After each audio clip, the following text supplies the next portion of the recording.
Welcome to a brand new episode of Well, You're Wrong, the podcast that is a lighthearted, unprovable argument without any references to ice cream. Might break that rule this week.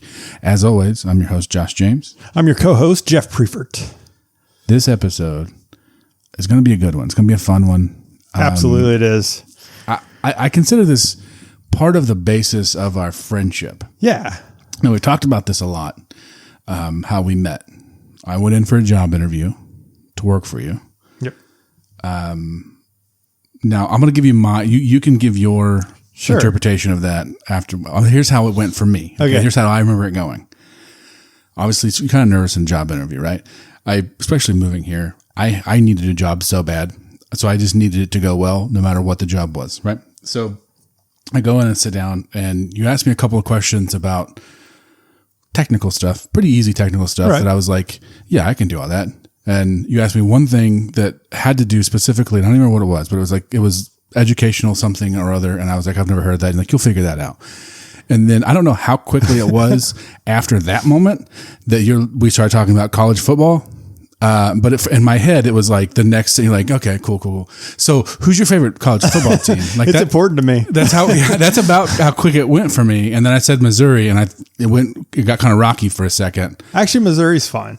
Yeah. I worry about, Texas. That's really the one, Texas, Florida State. Those are the ones that, you wouldn't have got the job. Yeah. Right. Understandable. Yeah. So that college football love led to friendship. Yeah. I got the job, first of all, spoilers. And then we quickly became friends. Not solely based on this aspect, but a lot of it is our mutual hatred for teams like Texas and Oklahoma. Yeah, absolutely. Now, my favorite team, like I said, Missouri. Yours is? Nebraska. Right. Now, we've had our moments. Right? Oh, yeah, absolutely. We've had our fun moments, but nothing like the hatred I have towards other teams. And we'll get to a lot of those later. Yeah. But anyway, this episode is all about college football. It's the greatest time of year, man. It absolutely is. The season starts next week. I miss being back home where this time of year you're like, oh, it's in the 70s. Now it's 110. I'm still making fucking chili next week and we're watching college football. I don't care what anybody says, but we're going to eat a piping bowl of spicy soup in 100-degree heat as we're sweating anyway. Absolutely. It's going to be worth it. And maybe some brats. Dude, brats. So brats are always my go-to. Yeah. Brats, some sort of dip with chips and stuff like that. It's always my go-tos. I love the food aspect of football. Yep. I'm the same way. The barbecue, the tailgating is so much fun. Man, and that's all great. I really like appetizers. Like I'm a huge appetizers guy. So like pinwheels and just like I said, the pinwheels. Yeah. So is that the meat things that are cut up? So it's like meat and a cream cheese and a tortilla. Wow. Yeah. They're easy. The whitest, plainest appetizer I've right, but they're super simple. Man, I expected more from you is all I'm saying. Are we going to start arguing this early on? We're not even going to get into football. We're just going to start arguing over appetizers. That's what people bring. And I'm not going to, I know, and it's a thing that I don't eat every time. Where someone look what they made pinwheels. Go fuck yourself with your pinwheels. I'd rather eat crinkle cut fries than pinwheels. No, they're fine. They're totally fine. Not waffle fries. My favorite is the little Smokies wrapped in bacon, covered in brown sugar. Oh yeah, those are awesome. I sometimes will because I'm an adult and I can do this. Yeah. I'll just make some, and that's my dinner. Sure, why not? Yeah, I'm a grown man. I can do that. So those are good, and then a lot of people will put them in barbecue sauce, grape jelly. Yep, that's delicious. Meatballs like that's also good. And man, the French onion dip. You can buy the French onion dip, but the one you make where you mix the little like Lipton soup with the sour cream, man, that's fucking good. So good. Actually, I want some right now. We should make that's some. That's one of my favorite things is French onion dip. Same here. Like I could eat 3 bags of chips. Yeah, as long as I still have. Okay. Side note here, we might argue over this. What is your favorite chip to dip in Ruffles. that? Ruffles. Thank you. Not Wavy Lays. They break. Fuck Wavy Lays. Thank you so much. A lot of people love those Wavy Lays. I'm like, why? Nah. Ruffles have ridges. It's in the fucking tagline. Yeah, exactly. That's what they're out for. Of here. Anyway. I agree. This episode's about football, not appetizers. We probably will talk more about They go hand in hand. They usually do. Yeah. That's my kickoff for football season is a big pot of my chili every time. That's what I do. And then throughout, I mean, well, as you've come to know, the meal that I make for a football game is sometimes more important than the football game. That's on. And I love watching it, but we're here to. So I like to smoke meat. Food. That's because I have TV out on my back porch. Plus, I have my living room, and I just take them over. Yeah. Poor Nicole. She just has to deal with it. She's actually gotten better at just watching the games now or sleeping during the games now. Way. And so I'll have, the TV on in the living room, and then I'm pointing like they can see me. They can't see you. Yeah, they can't see that Not at yet. all. Correct. And also I have my back porch one, so I just go out there while I'm, smoking and all that. And it's so good. Yeah, dude, we've had some good spreads the last year or two. We did the brisket. The burnt end. Yeah, burnt poutine. Yep. That was up there with the that was best really things good. I've ever made. That was delicious. Yeah. We've done. I did lots of pulled pork last year, and and it's a whole thing because then I get to make my barbecue sauce that I love. Yeah, and I get to make the beans and all this. I love it so much. I love cooking. This isn't a cooking episode. This is about college football. Before we even get into that, notes from our correction department. I don't have a lot. No one's argued too much. 2 people texted me and told me that, like, wow, he doesn't like King of the Hill. Weird, right? Like it's weird that you don't like King of the Hill. It is like world. It's a great show that everyone loves, and you're just like, man, whatever. It's fine. I don't hate it. Okay, in doing some digging on King of the Hill, somebody said online, and it's like this thing kind of taking over now because it just came back, right? Like right. That it's an anime. So now I might agree with you more just on that alone because it's anime. And you'll never hear me admit that I like an anime. So if King of the Hill is an anime, I guess fuck King of the Hill. Take it off the air. There you go. No, the new episodes were pretty good. I haven't watched them. There's some noticeable absences. Some of the cast are no longer with us. Is Peggy in there? Huh? Peggy? Mm-hmm. Okay. Yeah. I wasn't sure. I haven't watched it. Yeah, the Brittany Murphy played Luann, and she's no longer with us. Yeah. Tom Petty played Lucky. He's no longer with us. The guy that played Dale. Oh yeah, yeah. He passed away. So and then somebody else took over like during that. So there's some of it that's the original guy, some of it is this new guy. But anyway. That's also not what we're here to talk about. We got sidetracked pretty easily. Well, this was part of it. It was the corrections department, which didn't seem like a correction to me. It was I just wanted to let you know that people don't like your opinions on almost anything. It's crazy. It's so fun. That's fine. I'm not here for their opinions. We have our own show. If they want to really argue, they can take it to the comments, and they can also start their own podcast. Don't do that. We don't need more competition.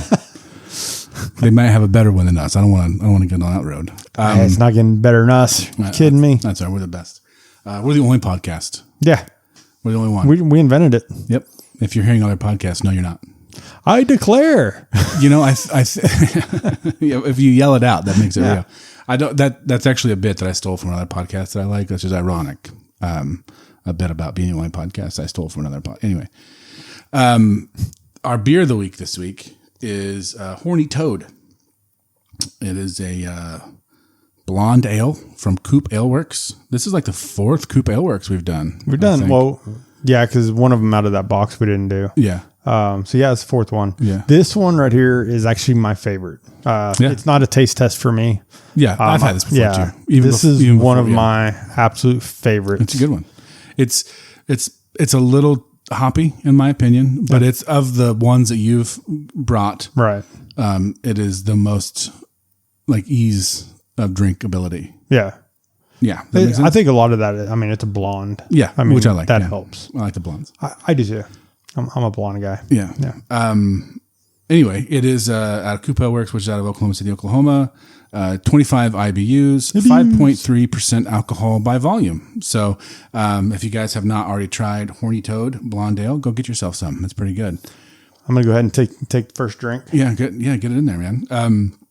Speaking of the beer the beer of the week, we have our very first donation to our beer fund. Yes.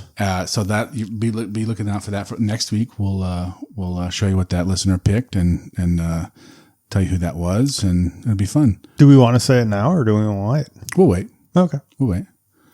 That's fine. what the suspense build. Yeah, what is it going to be? What are they going to drink? If I thought people were like wanted to listen so they could have the same beer as us and listen, that's kind of where I was going with. Like maybe they want to crack one with us. So far, the 6 people that listen but at the same on the way time, to work. I mean, it's going to be at least a day or 3 before. Right. So yeah, we'll tell you guys. And if they're listening right, then it comes out at 9:00 in the morning. They probably don't need to be drinking at that point. It comes out at 6 a.m. actually. Well, for normal people, I mean, when they wake up and get the pods in and everything, it's 9. So I mean, I specifically because the original thing was going to be like 9 or 10 in the morning. I specifically did it early. For drives and stuff like that. One of my friends I know gets up super early to go to work, and that's when she listens. So, boom, there you go. You're welcome, Evan. Yeah, you better fucking keep listening. Absolutely, I did this for you. This whole thing. For you. So that's it, man. How was your week? It was good. Really didn't. I mean, work's good. It's fine, but I mean, I wouldn't know. Kids are good. They started school, so that's good, man. So my oldest, different schools, right? Different schools, different school districts. Yeah. So his first day was today, and my youngest was last week. Yeah. And so the youngest was really irritated but my oldest had, even though his high school didn't start until now today. His VOTEC started last week, so he had to go full week. Yeah, just in the mornings. He had to get up. He had to be there at 7:15. And when did he start football practice?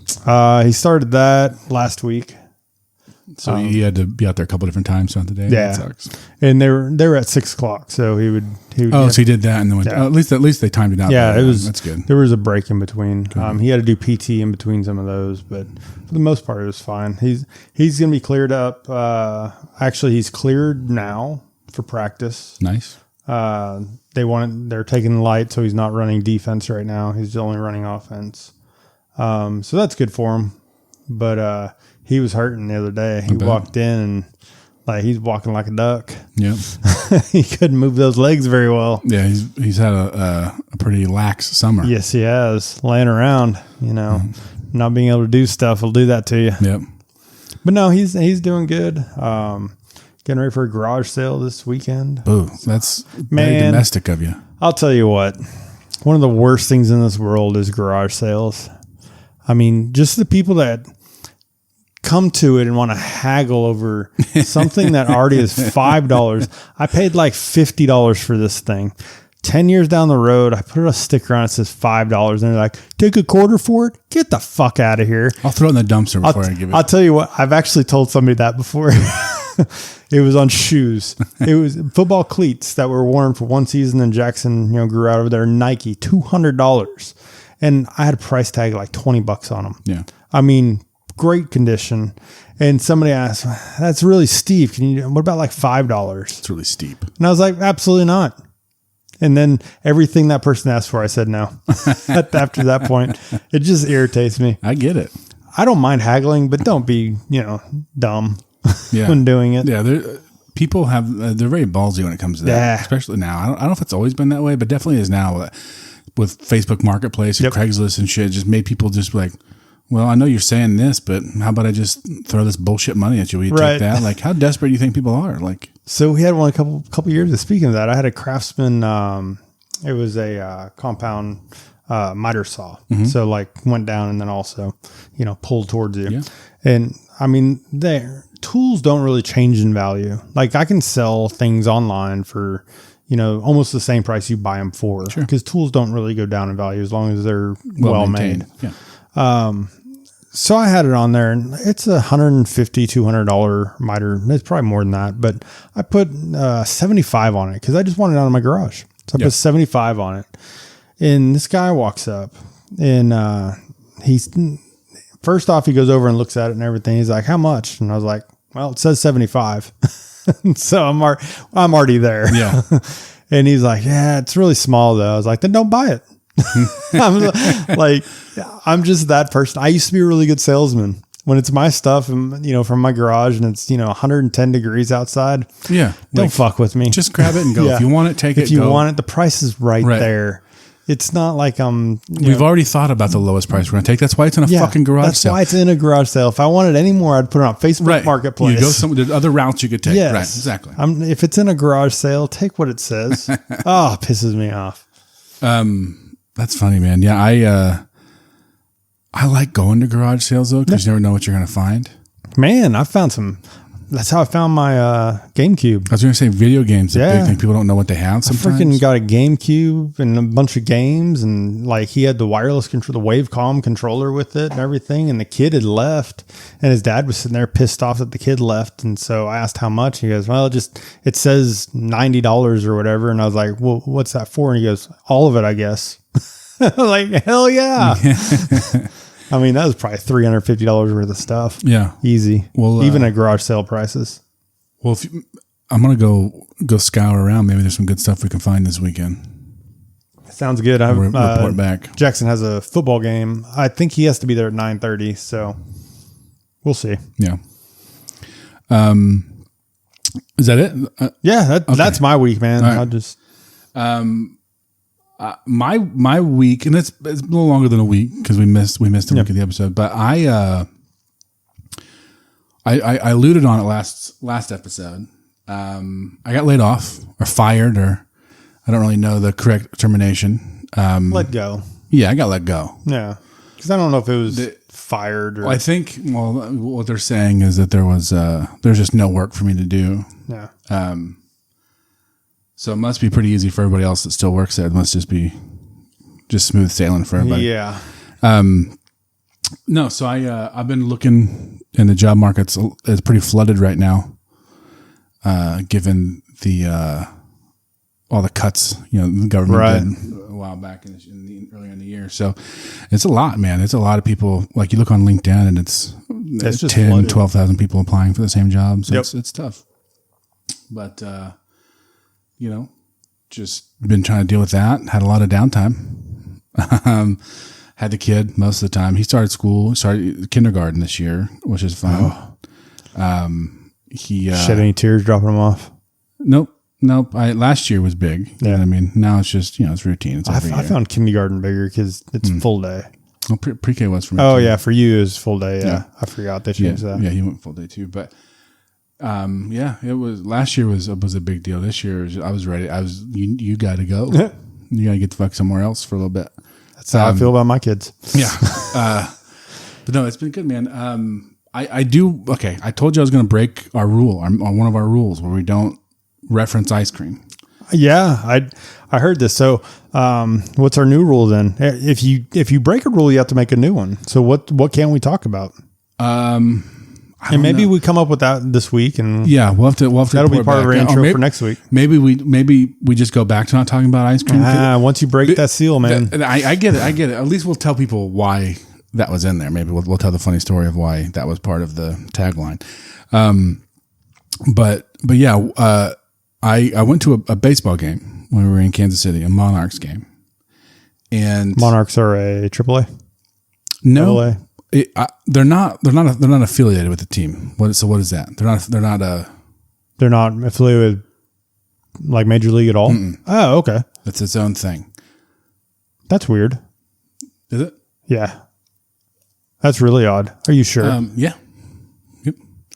It's its own little league that they have. Huh. That's pretty cool. I think. Is it a AAA league? I've never seen them affiliated with anything. I'm looking it up now, so you guys know. Well, and like the league is the American Association of Professional Baseball. Thank you very much. Association of Professional Baseball. Yep. So it's its own professional baseball. I'll be damned. League. See, you don't know everything. Never said I did. I just assumed it was because you talk about going to a baseball game like that. Usually it's a AAA or AA team or something like that. So. They have they got a lot of teams. Anywho, so went to that game and they kept talking about ice cream in the stands. Yeah, it was this Betty Ray's ice cream, which is a Kansas City ice cream parlor, and it's delicious.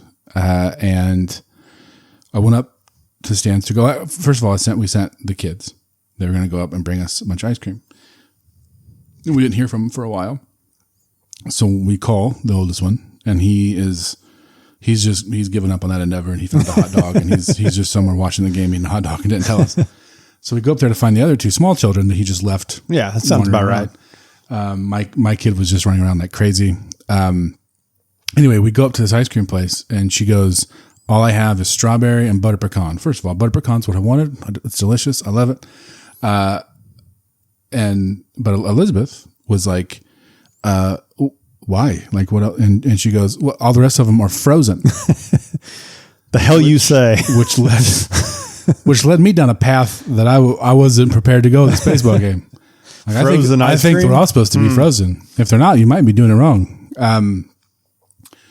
I guess it was frozen too hard, which I mean, it's summer and it's like the third inning. You should have put it outside. You should have thought about that and prepped for that a little soon. It reminds me 10 minutes ago they could have prepped for it and just put it outside. It's wild. Yeah, it's wild to me. Put it in some hot water. They're like these little containers. Put them in some hot water. I mean, just put your scoop in a hot water. Yeah, it's the first time. There's been a lot of times where I've went to places and they didn't have what I was looking for one reason or another. This is the first time that I was denied ice cream because it was frozen. That was a new one for me. That was a fun adventure. But no, other than did you ask her if she needed help? No. Oh. No, I went pretty straight into smart ass mode. No, okay. Which probably is not a surprise to you or anyone else that's listening. Man, I'm surprised. You seem very well mannered when you go into situations like that. Yeah. I got it from my grandma. When I was a kid, we were on our way to Alabama for some family thing, and we stopped at somewhere in Mississippi at a Hardee's. Now, we've talked about Hardee's before. Yeah. Everything that everyone tried to order, they were out of. And my grandma just goes, well, this would be a great place to start a Hardee's, wouldn't it? So I go 0 to 100 real quick when it comes to. And that's really how you should do it. I think. See, now me, I would have been, why don't you tell me what you do have and I'll choose from there. Well, at the Hardee's, yeah. Yeah, that's what I would have done.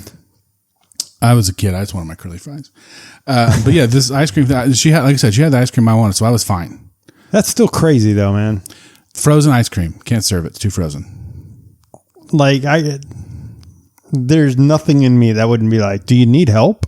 Like I can scoop it. Yeah.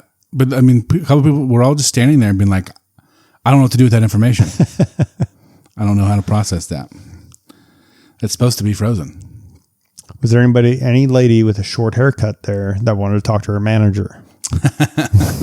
Not that I saw, but there could have been some coming up after us. I'm just saying, I may have been on her side that one time. If this is the side, yeah, that's the side I'm on. You know what I mean? Exactly. If that's her side, that's one. That's kind of how I would look at that one. Anyway, that's really it. I don't have a lot to offer. I've been looking for jobs and just watching old movies. That's really about all I've been doing. What movies you watch?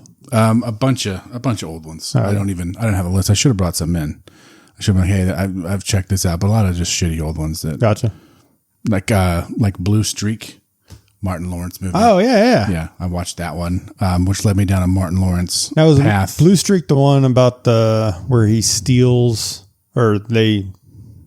some about a diamond or something. Yeah. Steal a diamond. Yeah, hide it in a vent. And construction. Yeah, and then new construction, and they come back as a police department. Yes. Yeah. So that led me down a Martin Lawrence path, which led me to Bad Boys.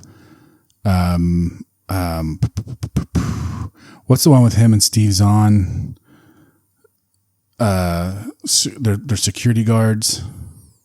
National Security. Oh, yeah, National Security. Yeah. Not one of my favorite ones, but one of my favorite Martin Lawrence movies of all time. Outside of Bad Boys, I didn't go down that road. I still have a hard time watching Will Smith.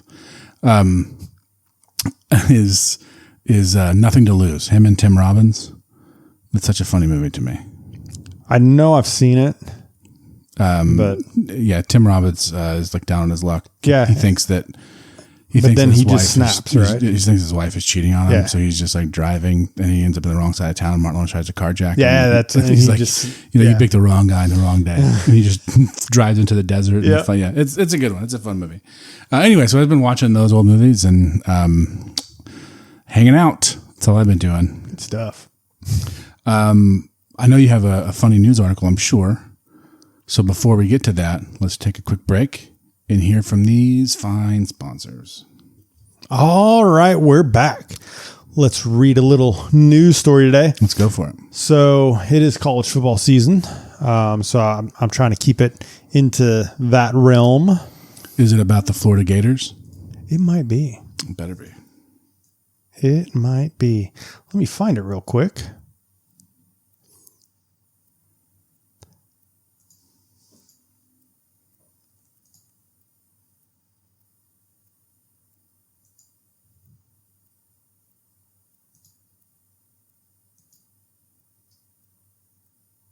All right. See, that's a lot of dead air here, Jeff. It was dead air, but they're not going to see that. That's why I left it dead like that, so I can cut that right out.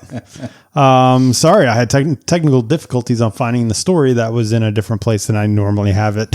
How dare you. That's what I get for changing things up. All right, so our story for the week: the time Florida's live gator mascot got loose. I love it. Yes, Gator Gang. Gator Gang. Back in the early days of the University of Florida football program, we're talking mid 20th century. I thought they were anyways. I thought they've been around since like 1920. So like that wouldn't really be early days if it was mid, but I'll have to look that one up. Anywho, doesn't matter. Okay, so back in the early days of University of Florida's football program, the school actually kept a live gator named Albert as their mascot. Why wouldn't you? Yeah, right. And name him Albert. He lived in a cage. Albert the alligator. Oh, I guess AA. Yeah, that works. He lived in a cage near the stadium and would be brought out for special appearances. One game day, someone, accounts vary on whether it was a student prank or just bad luck, didn't properly secure Albert's enclosure. Mid-game, the gator somehow got out and wandered onto the sidelines. Players noticed first. I bet. Yeah, I bet. Then the crowd saw it, and suddenly there was a ripple of shrieks and laughter throughout the stadium. Coaches were waving frantically, band members were climbing onto benches, and cheerleaders were bolting for higher ground. The gator wasn't aggressive. He just ambled along the turf, tail swishing. But the game had to be stopped until a couple of brave handlers, students, not professionals, wrangled him back into his pen. After that, the school quietly retired the idea of bringing Albert to games, replacing him with the costumed mascots we know today. Probably a good idea. Why would they have professionals? I mean, there's only a gator there. Yeah. I mean, yeah. Hey, the students can take care of that. Don't worry. We're not going to pay somebody. But like we've said a couple times during these alligator stories is that in Florida, they just have a different viewpoint of alligators than we do. I mean, they're probably like deer to us. I mean, I've never seen anyone get eaten by a deer. True. That's crazy, man. The fact that they would even allow that to come out. Like, they're so lucky that football players didn't lose ankles and shit. Wouldn't that'd been crazy. It'd been a whole different story. Probably wouldn't have read it. There ought to be a movie about it. So they had it wasn't a movie. They had a different story that was based off of this story that was like funnier, but it wasn't true. This was actually the true story of that one. So I decided to stay with the true story instead of the fabricated one. That's probably a good idea. Yeah. Yeah. We're all about the truth here. Right. And talked about defensive guy fumbles the ball or gets a fumble or starts running and the gator jumps in front of him and makes him stop. And Interference. Are you going to throw a flag at a gator? Yeah, I'll throw lots of things at a gator. I better believe it. I'll throw whatever I have. That's interesting, man. That's funny. I'm just glad that you didn't read another story about planes crashing and shit. Well, I'm glad we're back to the fun ones instead of there was a gator on a plane, man, and he just carried it on. Yeah, people are crazy with alligators.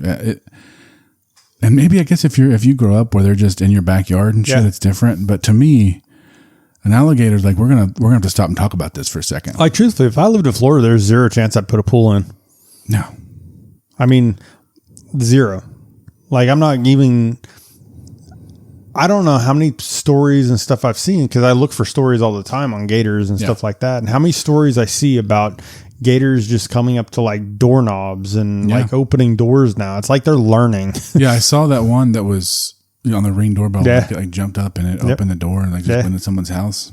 I'd be very upset if I came home and alligator was in my house. Did I sent you that one video too where, somebody opens a door and there's just like 2 gators sitting in their house?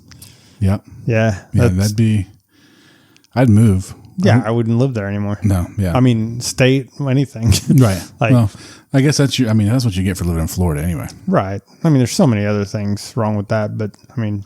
Yeah, that's a big one though. Yeah. Man, I guess let's get right into football then. Yeah. Let's dive in to the wonderful world of football. Our first up is going to be our weekly favorite as usual. And this week is college football moment. Just your overall, what's your favorite moment in college football history? You want to go first? So I'll go more of a national stage. I mean, it's not my personal favorite, but on a national stage, and I still get chills when I watch it, is the kick six. Yeah. And for those people that don't know, set that up. So Alabama, they are up by, it's tie ball game. That's right. It's tie ball game, like 2 seconds left on the clock. And it's a 56-yard field goal, something around that. I mean, it's a deep field goal. A lot of the commentators are saying, they should just kneel on and go to overtime instead of trying to kick this field goal because, block kick or anything like that. So they put big guys up front, it's kind of stopped the block kick part of it, which that worked. So they get up, they kick the ball. Yep. It doesn't make it to the goalpost. It's a little short. So it's short. And Auburn had put a man back to receive that ball if it is short. Right. So if people who don't know football very well, if you're kicking a field goal and you actually don't make it, that's still a live ball. Like if it doesn't go past. Yeah. So somebody can catch that. Right. So as long as it goes over the line that it was before they hiked the ball back. Right. As long as it goes past that line, it's a live ball all the time. So Auburn player catches the ball and then makes a hell of a run and runs it all the way back to score the touchdown to win the game. And it was the last game of the season called the Iron Bowl, Auburn, Alabama. I mean, it's biggest rivalry. Also knocked Alabama in a national title game, which everybody loves. War Eagle, baby. There was probably a lot of War Eagle going on there, even for a lot of people that were not Auburn fans. Yeah. They were that night. Yeah, great moment, I think, for national spotlight. That's awesome. Mine, I always love a good upset. I always love it when a team that's not supposed to be here pulls it out of their ass, right? And we've seen that several times in college football history. To me, I think the greatest moment of this upset, like the greatest upset we've ever seen, is when Appalachian State beat Michigan. Yeah. That was phenomenal. We found out recently that was way longer ago than I thought it was. In my head, it was just like maybe 8 or 9 years ago. It was like 2007. Yeah, it was a long time. It was almost 20 years ago now. Yeah. Thank you for that. Hey, I don't want to hear it. I hear that crap all the time. It was a long time ago, but I remember when that happened. Just like how unbelievable it was, because I think Michigan was like ranked number 5 going as the first game of the season. I think they were like ranked number 5. Yeah, that'll go into some of the stuff we talk about here in a minute. but I think that's what they were. They were ranked number 5, and so that fucked up their season. And just Appalachian State, which was an FCS school at the time. Yeah. I mean, just defending champions though at that point too. So they were defending champions for FCS, and they had won like 3 out of the last 4. They were a damn good team. Yeah, they were. But still, no one expected that. No. And they ended up winning 34-32 by the end of it, I think. It was just one of those, they couldn't do anything at the end of that game to stop them. It was crazy. It was just, and, I mean, so they had, Michigan had a chance to, I think either tie it or win it at the end with the field goal kick, and Appalachian State blocked it. And then that was the end of the game. It was them blocking the field goal, and so good. It was great. It was awesome, man. Because you see those games, like Michigan, they're going for a field goal. You're like, well, it was a good try. Yeah, they gave it their best. They gave it their best, but this is how it works out. And then they block the damn kick, and you're like, oh my God, this is gonna happen. It's awesome, man. I just want, like I said, anytime that happens, as long as it's not to your team, Right. It's great. I mean, Boise State knocking off OU in the Fiesta Bowl. Love that. Yeah, that was I hate good Oklahoma. times. I don't know if I've said that yet on this podcast, but I will. We'll say it more. But no, that definitely when Boise State won that one, that was same type of thing. Nobody gave them a chance. Boise State really doesn't belong. We're just going to throw them a crumb, let them go in this, and then they beat one of the top ranked teams in the nation, and awesome. and just kind of showed that we can win these things. Maybe don't keep us out of these BCS games. And Which rolls right into rankings as a whole. They're bullshit. Bullshit. Absolute bullshit. So I hate it. Rankings throughout a season, once you get past like week 5 or 6, they're fine. Right. If they started then. That's what I mean. Yeah. But they don't. They start don't. preseason. Yeah, we have preseason regardless rankings. Of you know how a team's going to be. No. They have, like right now, they have Texas ranked number 1. Texas has 9 starters returning. They had a great team last year. They really did. They have 9 starters. We have no idea what this team's going to do. And if it's there's anything, one big reason why they're ranked number 1. What do you think it is? Well, I think it's because Arch Manning. Oh, I don't think it's that at all. The reason they're ranked number 1 is because their first game is against Ohio State. So media-wise, that's a great pull for TV. Sure, yeah. Because they're only ranked right 3rd. That's still so it's 1-3. Coaches is 1-2. Wait, their first game? I think it's their first game. No shit. So week 1 is a top 5 matchup. I think so. That's fun, dude. That's a good. I'm on board now. Let them be number 1. That's gonna be a good game now, dude. But the thing is, like Ohio State's gonna have a whole new crew now too. Yeah. I mean, they'll have a new quarterback, and that's the problem with ranking the preseason bullshit rankings. Is number 1, it sets up teams for failure, but it also doesn't help teams that are good, because if they're not ranked, they have to fight. If they're not a Power 5 team, I mean, there's no way. Nope. You can't rise up the standings as a Toledo or even Boise State. No. I mean, even years and years of Boise State winning, or losing 1 or 2 games a year. I mean, for them to fight through, I mean, they were never ranked to start the season. No. And you can say all you want about the computer system does it. It's not about personal bias. Okay, tell that to Florida State. Well, I mean, it's not a computer system anymore. It's a committee. It's people. It's absolute bullshit. Like the numbers that they use to put all this. It's all. Here's the thing: the BCS worked for a couple of years. The reason BCS worked, not perfectly, but it was computer. It took AP and coaches poll into it, but a lot of it was algorithm based on strength of schedule. It had, a lot of different things going into the BCS. Yeah. People didn't like the BCS because their team didn't get in. Sure. And, so what they did was, instead of like just saying, look, I mean, this is how it is. This is the algorithm. This is, what we're doing. Well, we'll tweak it for you then. Yes. Now we're going to have the AP and the coaches poll mean more inside of it. Right. And the reason that this is happening is, like everything else in this fine country of ours, money. Right. Absolutely. That's all it is. Yeah. They ruined what should be a pure thing of college football. Absolutely. I mean, you had one of the worst travesties happen was when Oklahoma State had a terrific season. Their only loss was to Iowa State. They went in on I think it was a Thursday night game to Iowa State, lost by a field goal at the end. But that same day is when the plane crash that took the women's basketball. Yeah.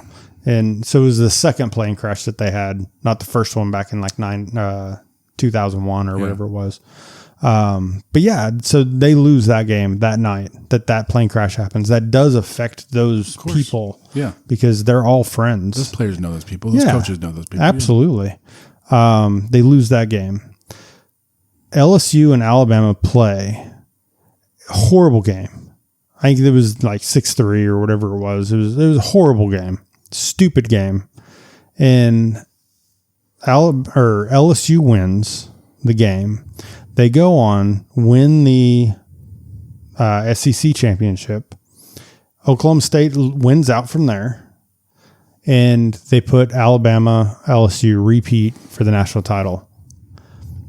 Now, to Oklahoma State's credit, they took that, and I'm not an Oklahoma State fan, but they took that and they used that and they kicked the crap out of Stanford. Mm-hmm. They went in and beat Stanford, but it should have been LSU, Oklahoma State. Right. In that. I mean, Alabama had their chance to beat LSU at that point, and they didn't. So give somebody else a chance to beat LSU. Yeah. That's how I looked at that. I mean, there's been and what year was that? 2011. So there sure as shit wasn't going to not have Alabama. Right. Yeah, definitely. And that's the thing. Like, there are so many schools that, they haven't lost a game all year. Okay, well, neither have this team. Well, this team plays different teams. Mm-hmm. Okay, but that team may not, a team that has not lost a game all season may not have played as hard a schedule. But they may beat the same teams you would have. Right. They may not have played a harder schedule as someone who lost 2 games. So the way that they do this is absolute bullshit, and it has been for a long time. I'm glad that we have something now. We have some sort of playoff system. I'm glad that we have. Well, they're going to change that up now. Yeah. I mean, because they didn't like how that ended up last year when the 4th team. So Ohio State wins that. They were number 4 in the Big Ten, right? Because you had Oregon, Penn State, Indiana, and then Ohio State. So, I mean, the fourth best Big Ten team won the title. Right. ESPN did not like that. And I'm just going to call it out. It's not even like American People or even CBS or any of these other. It's ESPN. ESPN is the dictator on a lot of things that come up with sports, including rankings, including Heisman trophies. Heisman Trophy. Heisman Trophy is a whole different thing. Yeah, they have that picked at the beginning of the year. I mean, basically, they're the ones that put the information in front of you. Now, luckily, we have had more media outlets, not even media, but like Facebook, TikTok, places like that, Instagram, places like that, that social media that's helping that a little bit. But it's still not ever going to take because the older people that are still making those decisions aren't on those social media platforms. Yeah. There's the parallels between the NCAA and just American politics as a whole. It's crazy. It's pretty spot on. Well, NCAA, I mean, the craziest thing about the NCAA is it's just like, so here in Oklahoma, we have OSSAA, which basically runs our high school sports. Yeah. You don't have to be a part of that. Like, NCAA is just on its own. If teams decided to basically say, look, we're not going to be a part of yours. Right. We're going to do it this way. We can figure out a way to, take our sales tickets our sales from tickets, and use that money differently. We're not going to give you any more money, NCAA, and we can have a championship of our own, and we can figure that out. We have smart people. Yeah, they could do that. Again, the parallels between this and the political system. They could easily just leave. Yeah. You don't have to be a part of that group. Right. But they're all afraid that if they do that, what do they do? Yeah. Well, oh my gosh, what's going to happen, right. And I think it's going to take, in this instance, it's going to take, a different group to come in and say, hey, look, we have all this money. We have this right here. Join us and we will deal with, college sports. You go into, I'm going to roll into our next one because this kind of goes into NCAA, which is the NIL. Yeah. I am all for players getting paid. Absolutely. But I'm going to put a but on that. They're still student athletes. There's still people at that college that are there to get diplomas, to be a student athlete.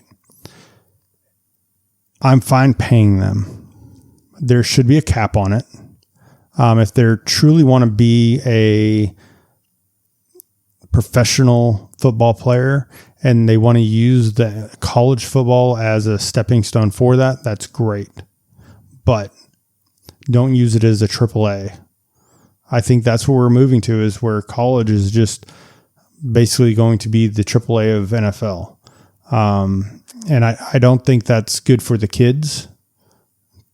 An 18, 19-year-old kid cannot compete with a 25, 26-year-old NFL player. And what's going to start happening is kids are going to come out of high school and try to go into NFL, and it's going to be allowed at some point. And we're going to because right now you have to go 3 years. You have to go 2 years. Oh, is it 2? Sorry. Yeah. And I don't want to see that part of it. Basketball is a different story. Basketball is not as physical as football by any means. So I don't want to see an 18-year-old kid get, blindsided by, a guy who is a guy yeah. that is going to take his head off and injure him. Right. But on the same token, they do deserve payment because they make a shit ton of money for those universities. ESPN makes a shit ton of money for the universities. On what? On the college football. No, what I'm saying though is that the kid that's going out there and doing the work and everything, yeah, he should be paid. It should be capped though. The only reason he's famous is because of the media that's surrounding it. 50 years ago, that wasn't a thing. You know, who cared who the quarterback of, Oklahoma State was? Nobody cared. I don't know that is true. Yeah. I mean, I wasn't around, but I don't know that that's true. I think that there was still not the way it is now. No, but nothing's like the way it is now. But my point is, if a kid is making millions of dollars for the university, because universities, the money they get, if it's a football school, that's where the money comes from. They don't get it from academics. They don't get it from all that shit. They get it from football, right? Or sports in general. And let's say this kid plays 3 years for Oklahoma here, and then he blows his knee out and he can't ever play football again. So he's gotten nothing, right? Financially, right? Well, that's not true anymore. That's what I'm saying. That's why I'm glad that they changing this. Well, I mean, not even that. I mean, every athlete now, if they're even thinking about going to the NFL, have insurance. Right, but you understand what I'm saying. There's a difference between, okay, they pay you insurance for blowing your knee out or whatever, but the amount of money you could have made playing professional football. I mean, those insurance, they're like 30, 40 million. Yeah, but that's not the same. Well, you don't know what they're going to make in the NFL either. Right. Look at a rookie that gets hurt and never plays again. I mean, they miss out on that as well. Like insurance or not, it's not the same. And I understand, like, you can't pay someone based on like could have or would have or hopefully, right? But they deserve to get a cut of that. That's what I'm saying. They are being exploited. If not, they deserve to be compensated. Correct. That's the name, likeness, image. Right. Exactly. That's what I'm saying. I'm 100% for that. I think they should be paid from, EA Sports, for putting their, if they're putting them in there. 100%. I don't think any kid needs to make $20 million playing college football. I don't know. I have a hard time. It's not that I disagree with you, but I have a hard time saying, like, if someone's going to pay you something, who is anyone else to say that they shouldn't do that? I think that's the league that should tell can't. But I'm saying I don't think that they should be allowed to do that. Why? Because again, if someone's going to pay, like, the schools should have caps on what they're allowed to pay total. But an individual student, I don't think should be. I still think. Well, I mean, if you do that, they're going to, let's say they put all their money into one person. Okay. So now no other sports get anything. So you're saying one person should get all the money and it shouldn't be capped throughout all the sports. So basketball, women's basketball, lacrosse, none of that gets any money. That's not what I said at all. You said you used all their money on one player.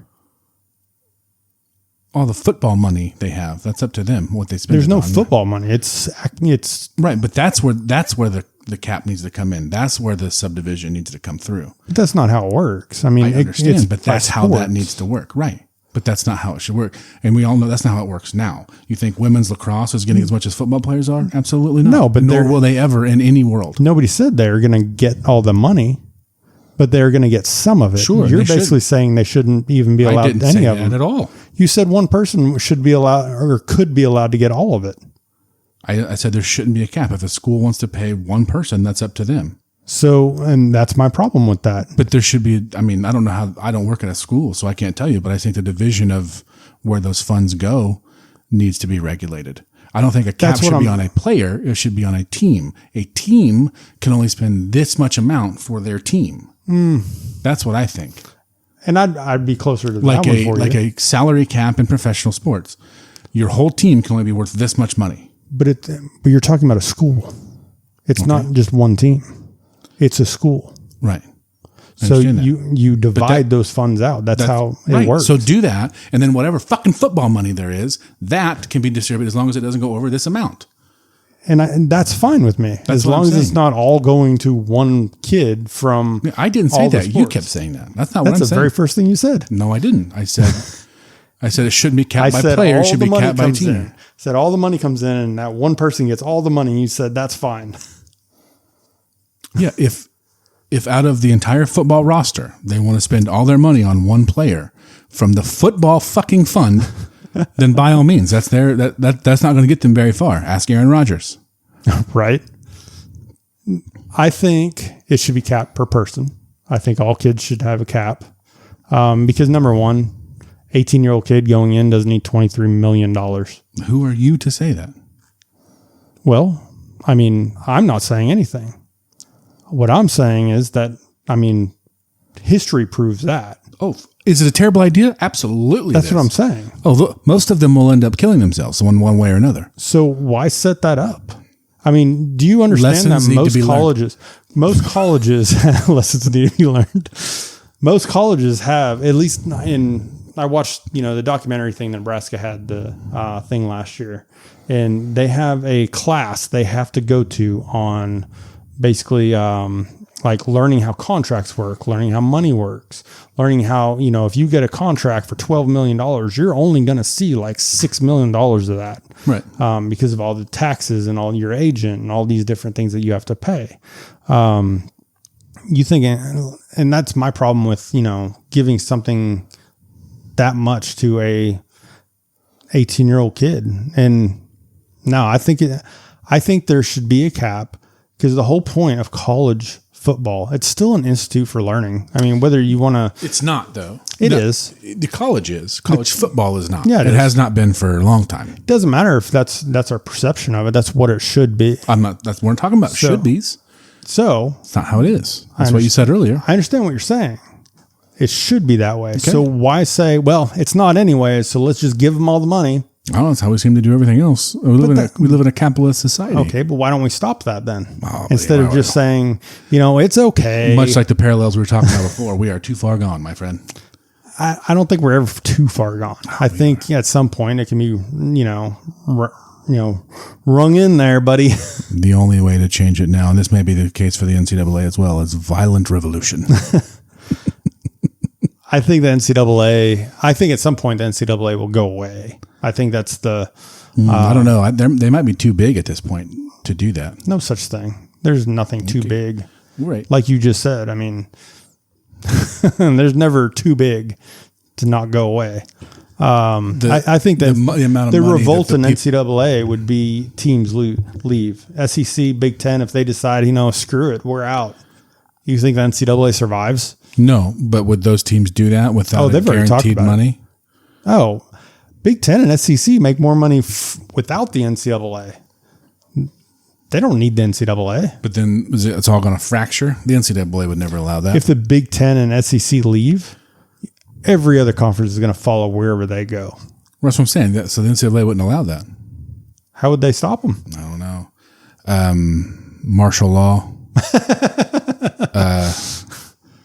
But my problem with saying that, I think there should be caps on students, and I'm not talking at, they're only allowed to have Hardee's money, but I think there should be a cap of like maybe 2 million or something around that. I genuinely do agree with you. What I was saying before aside, I really do, because I think that a kid, especially, and this is getting stereotypical a little bit, and this is the reality of the world, right? Yeah. Especially of this world, is a lot of people that end up being the best at professional sports have that drive because they had nothing else. Right. Absolutely. Right.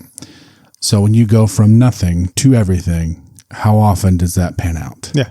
Almost never. Exactly. And that's why I worry about these kids that are going into these. I genuinely was positions. kidding. I do think that it's a slippery slope when you start saying, oh, you can't have this, because that money's going to go somewhere. And I don't think that the universities deserve it. I think as long as they're using it for certain things, I mean, because you have to think about like your facilities and those things right now, because like Kansas, for instance, they just got a $300 million donation to help to build, their stadium and all that kind of stuff. It took a $300 million donation. Not all schools can sit there and just be like, oh, well, we're making all this revenues from ticket sales and all this stuff and all. Even Alabama, I mean, they can't just build a new X, Y, or Z. Right. So they don't make as much money as people think. They're not making, $200 million a year or anything like that.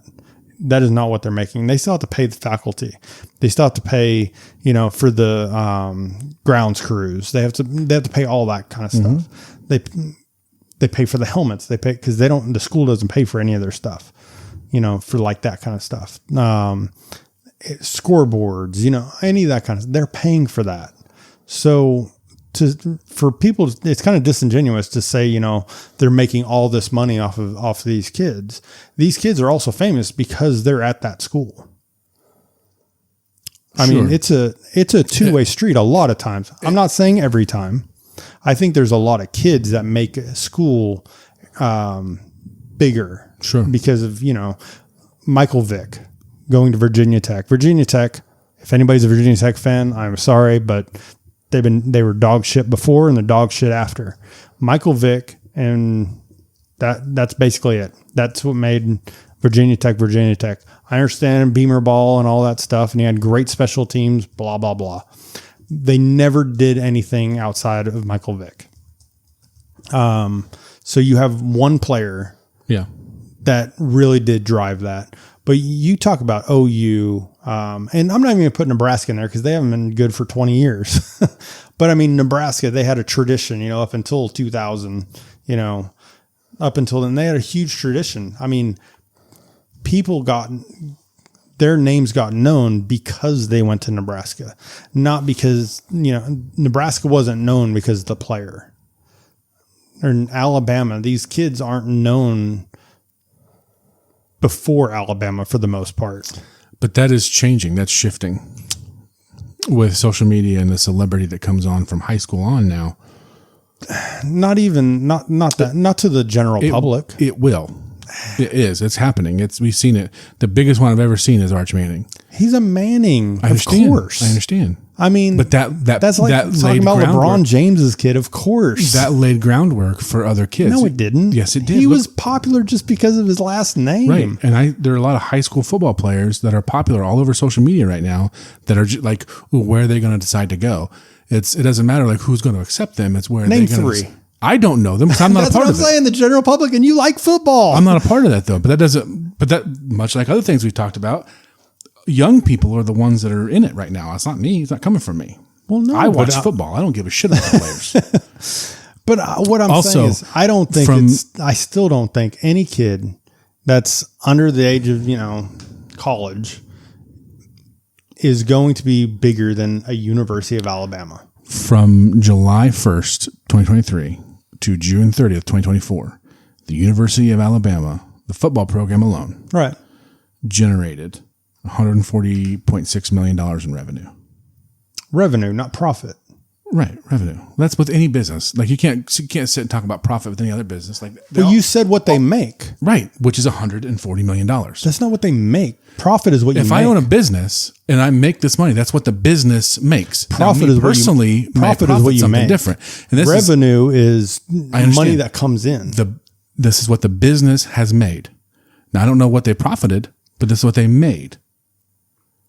Now the entire athletic department of Alabama.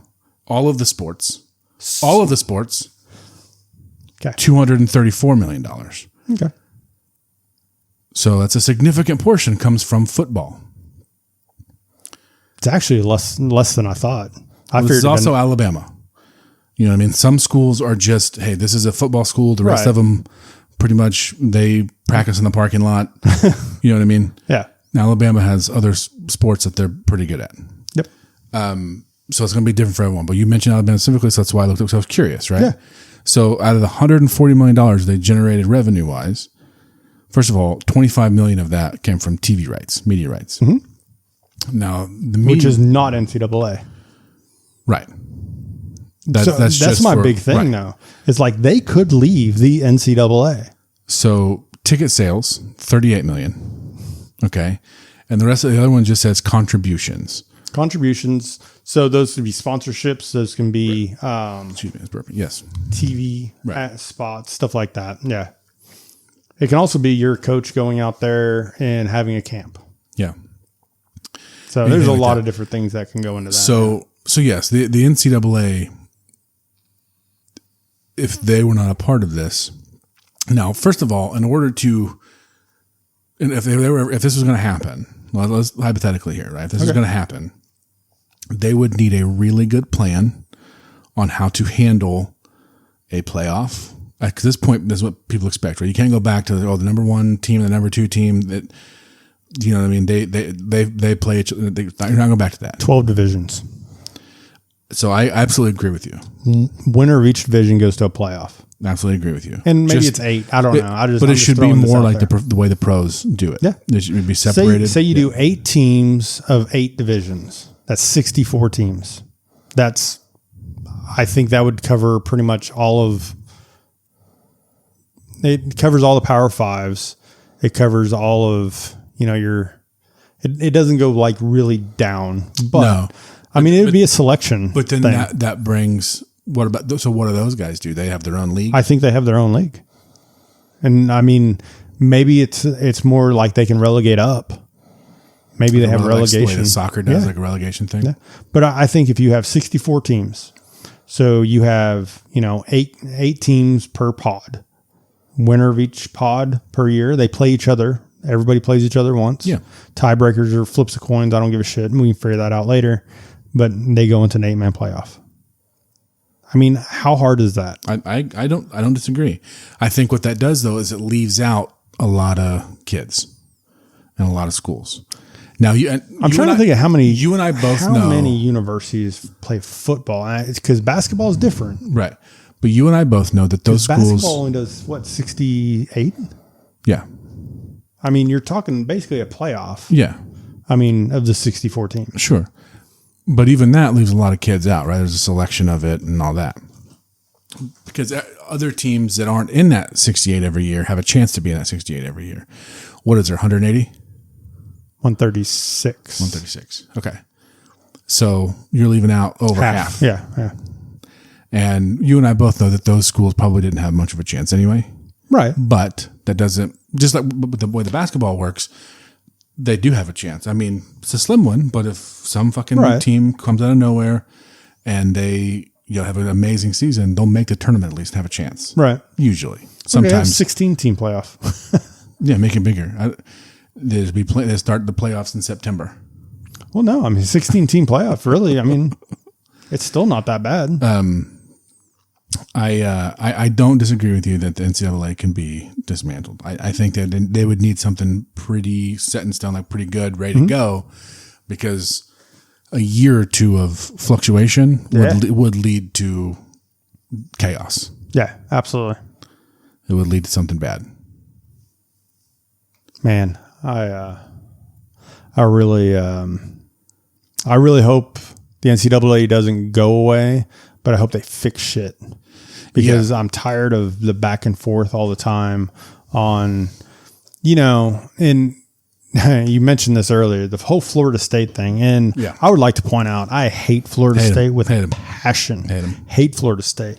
I've never felt more bad for a team because they had one player of just taking the starters. I mean, so you had 21 other starters sitting there and don't get to go to a playoff game because one kid gets hurt. I understand he's a good kid.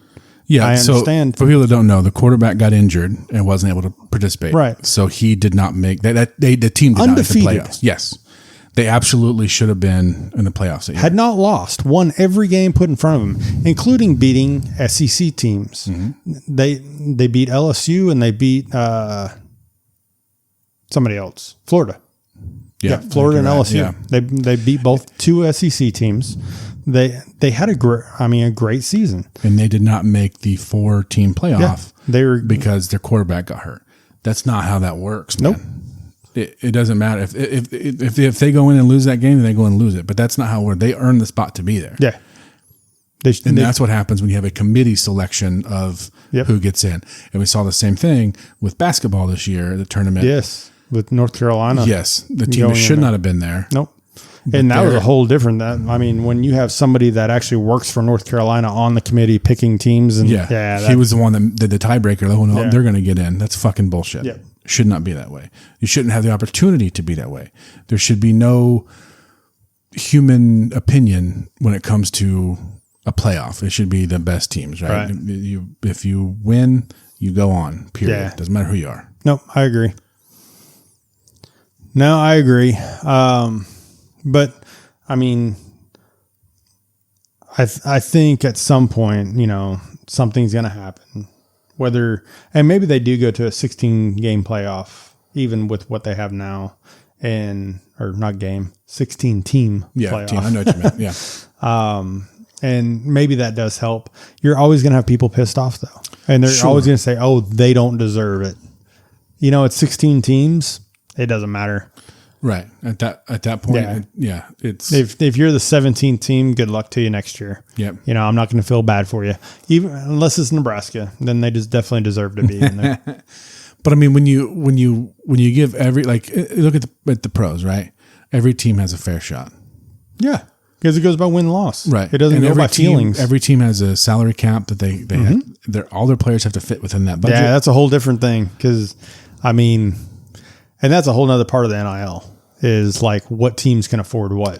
Right. And that's my point. I think there should be a cap on teams, what teams are allowed to play. I think they're going to move to that with the new regulations that just went through the House. They're going to have like a $22.5 million cap that a school can pay. Because before, this year, schools couldn't pay anything. They had to get donations, and coaches couldn't even know about it. Not any crazy stuff. Right now, the schools they have revenue sharing with the players, which I think is good. Yeah. So they have the revenue sharing with them, and then they also still have the third party NIL to add on to that. And I think that's where I think they should just have the revenue sharing. I don't think they should have the NIL money outside of that, because that brings in a little too much corruption on, bringing kids, from. So one of the big things was always, coaches calling kids and stuff like that. Yeah.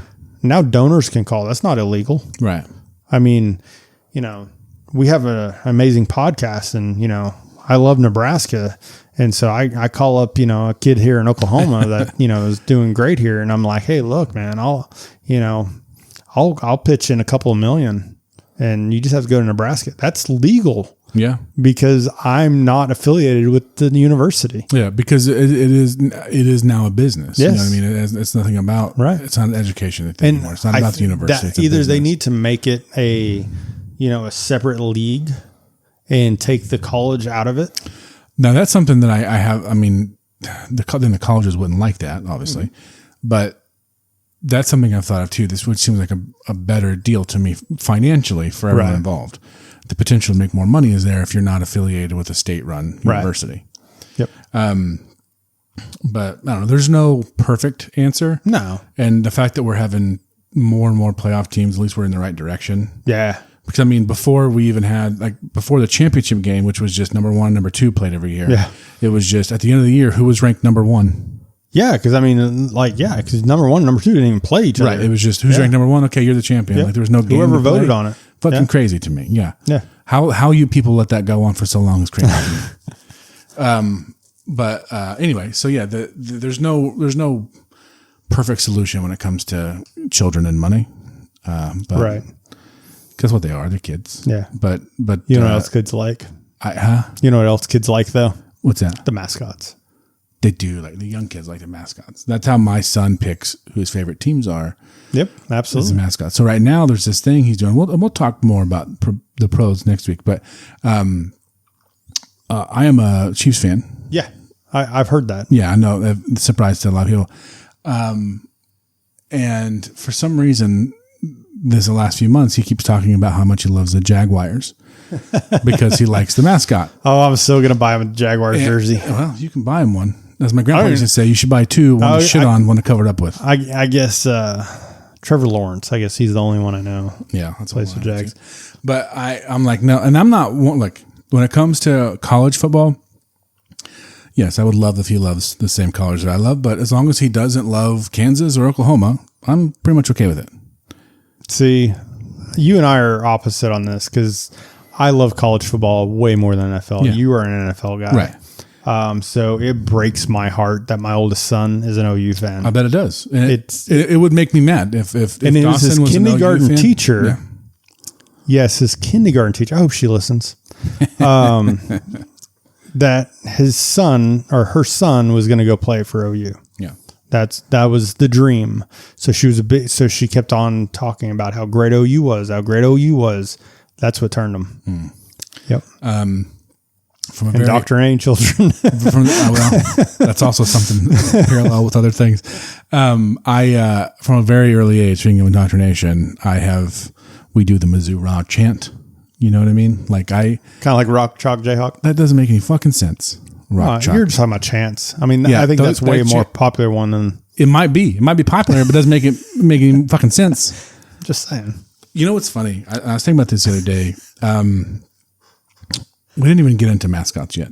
But what's funny to me is I hate Kansas. Okay, really? I hate the University of Kansas. I hate them. Well, you lived in Kansas, didn't you? I hate them less now because like we don't that border war is not there anymore. That rivalry is not there anymore. Yeah. We'll get more into rivalries in a minute, but that's really not a big thing anymore. We're playing each other this year, and I'm pretty excited about it. But it's not that the hatred isn't as what it used to be. But the Oklahoma hatred is very much alive. It's funny you say that. I hate it. I hate Oklahoma. So I hate them. Nebraska OU rivalry was always a professional rivalry, basically. Like, and what I mean by that is like it wasn't a hatred. Like you could fans from both teams could go to the other stadium and they treated everybody nice. It was not that kind of rivalry. Yeah, well, I don't like any rivalry. It was like they actually beat them up in the parking lot, which happens sometimes with like Chiefs Raiders and shit. I don't care for that. Colorado, Nebraska, which I don't think is a rivalry, but Colorado does.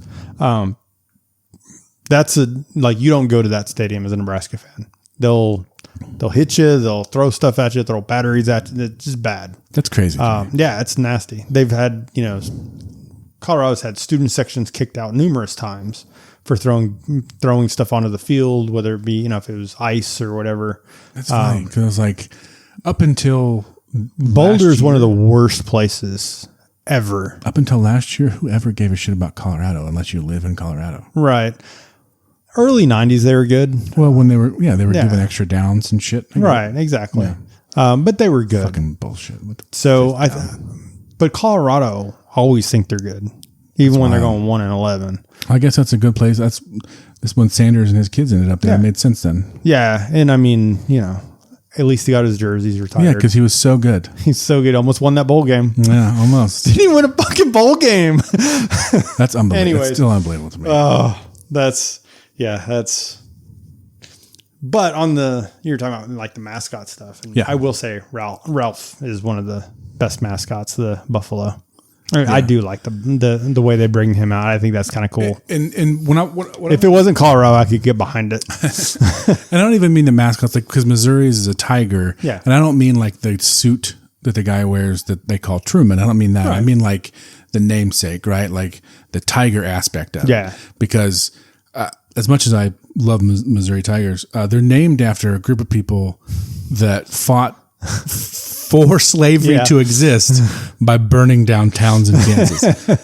So it's pretty wild to get behind. Nebraska, the Cornhuskers are just people that just farmers. They're out there making they're not farmers, but Nebraska's name before that was Bug Eaters. So I'm glad they changed it. Yeah, so I mean, both of them make sense though. Could have been worse. Yeah. Oklahoma, Boomer Sooner. Cheaters. Yeah, you guys cheated on like you stole land. I mean, it's America. We all kind of stole land. But they specifically stole other people. They stole land from the people that were stealing the land. Exactly. And you don't do it twice. Yeah, that's just not right. Yeah, it's funny. There's so many that are the same too. Because there's only so many things you can call yourself. You know what I mean? Yeah. Like there's so many tigers out there. Not a lot of Cornhuskers though. No, I want to see another team be the Cornhuskers. No, it'd be fun to me. No, it wouldn't. I'm gonna start university team? just to be the Cornhuskers and being like the James Boston. Yeah. Yep. James University in Massachusetts, the Cornhuskers. That's good stuff. There are some cool ones though. There are some cool like Boilermakers. Yeah, that is a cool one. It really is. I know. I wasn't joking. I was like, that's really cool. Another one in Indiana is the Fighting Irish, obviously, for Notre Dame. That I'm not talking about how cool it is. I'm talking about how weird it is. Yeah. Could you imagine? I'm sure this is a bit that someone's done, so I don't mean to steal their comedy routine. But like, can you imagine if any other nationality was? Right. I don't even want to say them. We'll get canceled before we ever start on the podcast. You know what I mean? Before we ever pick up steam, we'll get canceled. Well, I think the whole Fighting Irish thing was based off because it was Catholic.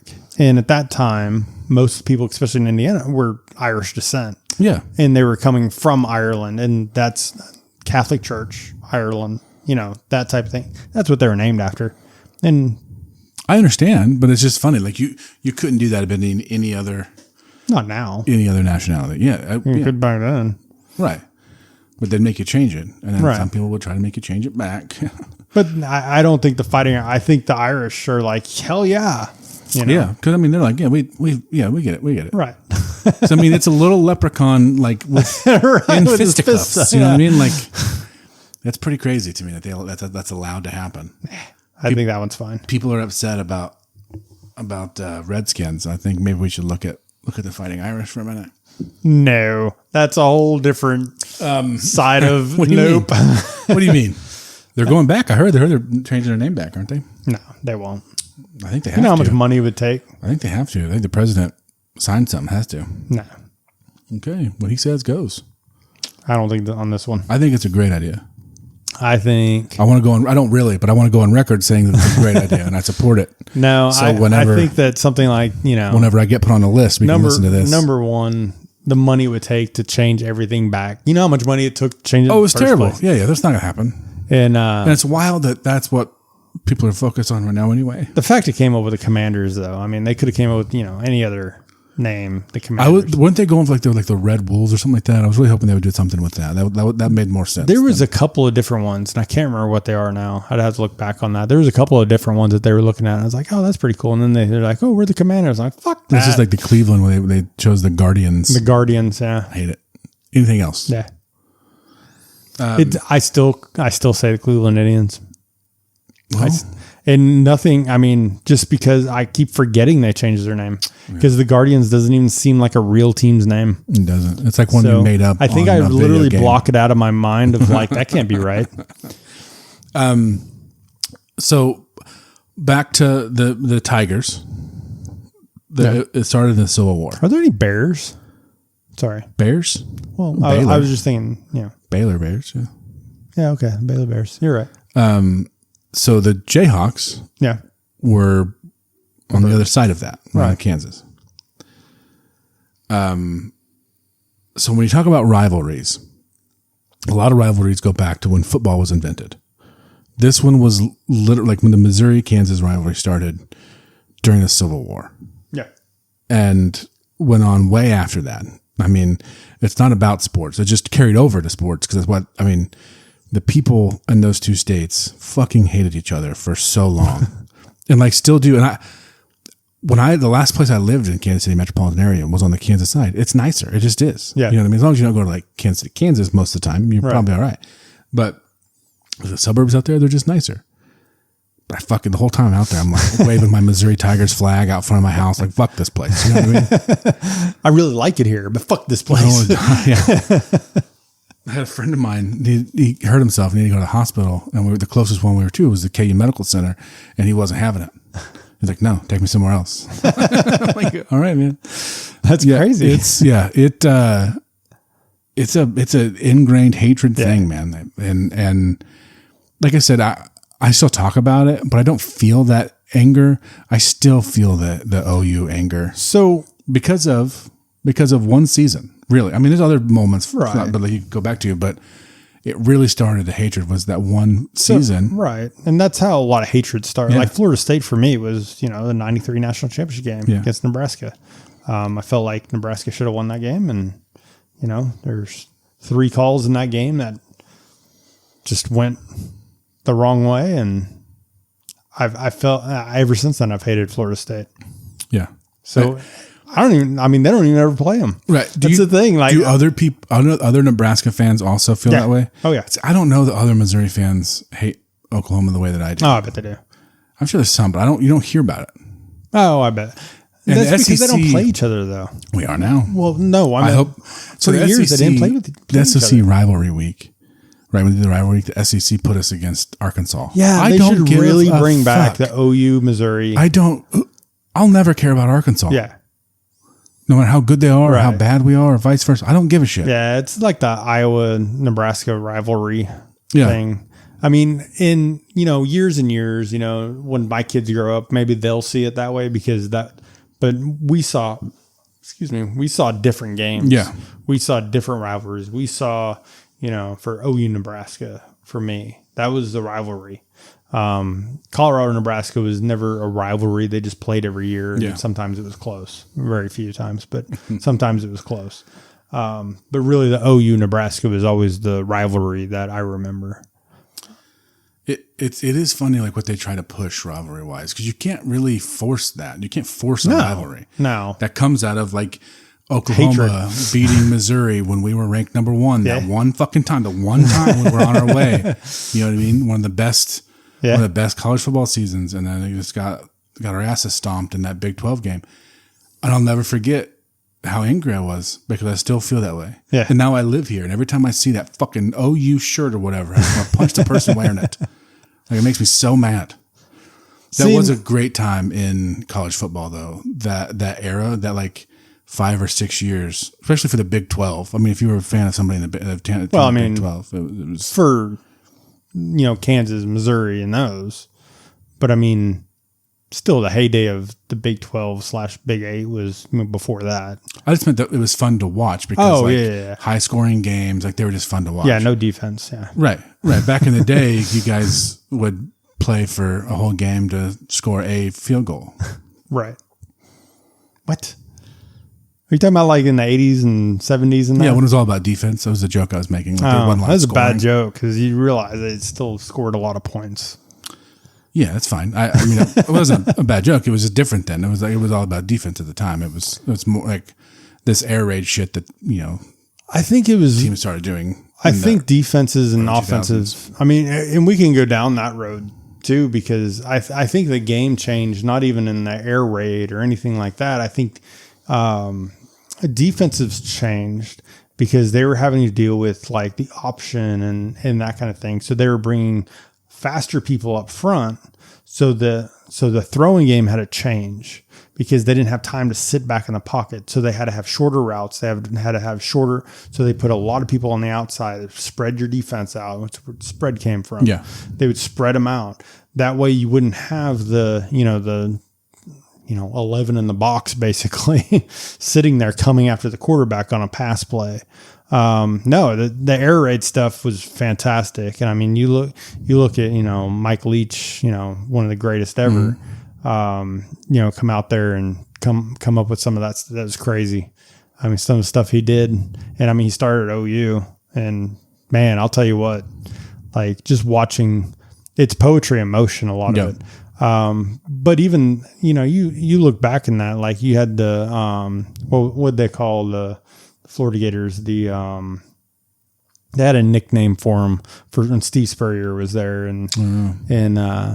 Everybody talked about how, Nebraska's defense wasn't going to hold up with them. And, they're playing on grass, so Nebraska can't run the ball and all in 62-24 national championship game. And, so it wasn't there yet.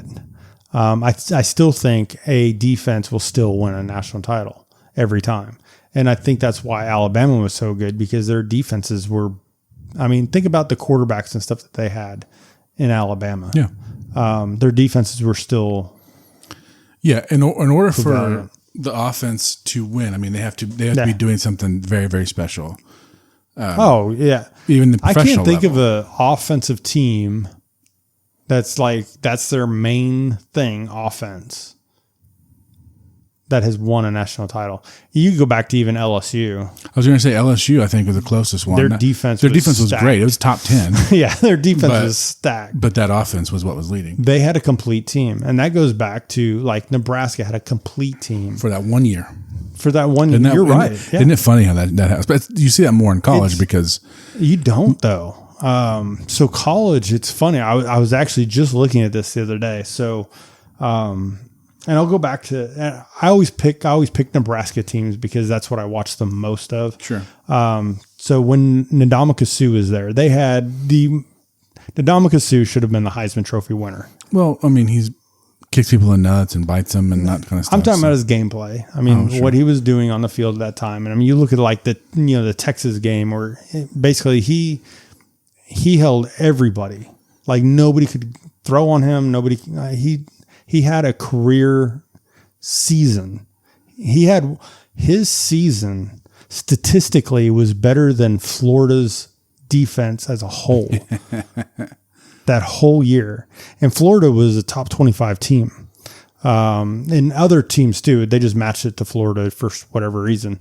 But it was other teams also. But during that time, you had not only him, you had Crick. He was he was on the opposite side of him. They had a complete defense. They had zero offense. 2 years later, Crick leaves the year after Sue. And then the year after Crick leaves, their defense is dog shit, but their offense is awesome. Yeah. I mean, and that's what happens so much in college football is like you'll have these back and forth. Yeah, switches, yeah. And look at OU. I mean, how many years of awesome offense did they have? And they never had a defense. Their defense sucked. Right. And now all of a sudden they have like good defense and they can't do shit on offense. Right. I mean, last year it was garbage. Yep. So, I mean, I think it goes back and forth so much in college football, and I don't know why. Like, I really don't. But I was looking at that. So you'll have these magical moments of where both are very good. So that goes back to your 95, 96 Nebraska, your 2016, what is it, 2016? Or 2019 LSU. Yeah. 2019. That team, fantastic. Yeah. I will always still say Nebraska team was the best ever because it was always ranked that way. And I don't think it changed from 2016. Because their defense wasn't as dominant as Nebraska's was. They gave up, 40 points in a game, and they gave up a lot of stuff where Nebraska just didn't. Right. It was stout, yeah. What is, I'll give you a second if you want to pull up the schedule, like that first week of schedule for you. What game are you like most looking forward to see that opening week of college football this year? Cincinnati, Nebraska. I mean, that's a given. I really want to see that one. We will be there. We will be there. We will definitely be there. I'm going to wear my Bearcats jersey. Is that technically the first week? I guess it's really not. Yeah. That one is. Yeah, that one is. I'm sorry. I just pulled it up, and on the 23rd they have games. Yeah, they have some games on the 23rd. Yeah. The 28th is when it is like there's a lot of games on the 28th. That Thursday. Yeah. Holy hell. Yep. I think it's going to be fun seeing that. Oh yeah, absolutely. Texas, Ohio State, August 30th, 11 a.m. Are we going to watch that? Yeah. Sweet. Yep. We can get up and watch that. Hell yeah. We'll still be up there. We'll go Alabama, Florida State. We'll go eat some barbecue and watch Texas, Ohio State. I think Clemson, LSU. Dude, I'm looking at this right now, and I didn't realize how many good matchups there were this opening week. Usually, opening week is kind of like, you just have they've moved that now because what they've decided is, we can lose in that first week and people will forget. So a lot of teams, Texas has done it the last 3 years now. So a lot of teams are doing that first week. They're stacking it. That's the good team. And then, they'll have 2 or 3 crap teams and people forget because now they're 3-1. Yeah. I like it. It's smart. And I mean, it's a good way to kick off college football anyways. But yeah, the rankings don't really mean a shit to me. I know it's 1 versus 3, but we don't know. Well, no, but at this point, it's going to be a good team versus a good team. Right. That's all we know opening week. Yeah, absolutely. So, going back to, that part, I remember when Colorado's first game was against TCU. Do you remember that? Uh-huh. And TCU is ranked like number 3 or 4 or something like that. They should have never been ranked. Nope. I mean, they lost, I think, all of their starters. Right.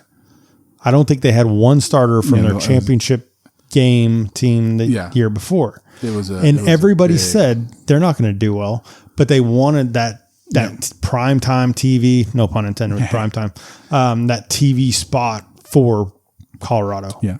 And so if Colorado can knock off a TCU at ranked number 4, they're going places. Yep. And they're ranked the next week. Yep. Colorado was. And it didn't pan out for them too well. No, not at all. They did beat Nebraska that year, but not by a lot. And then Nebraska kicked the shit out of them last year, so I'm fine with it. Okay, so let's get right into our top 5 rivalries. How are we doing on time? We're getting close? Nah, we can talk for as long as we want, man. It's freaking college football, dude. No, we're about an hour and a half right now. Yes, it feels like we're getting pretty close. So let's get right into our top 5 this week, and that is college rivalry games.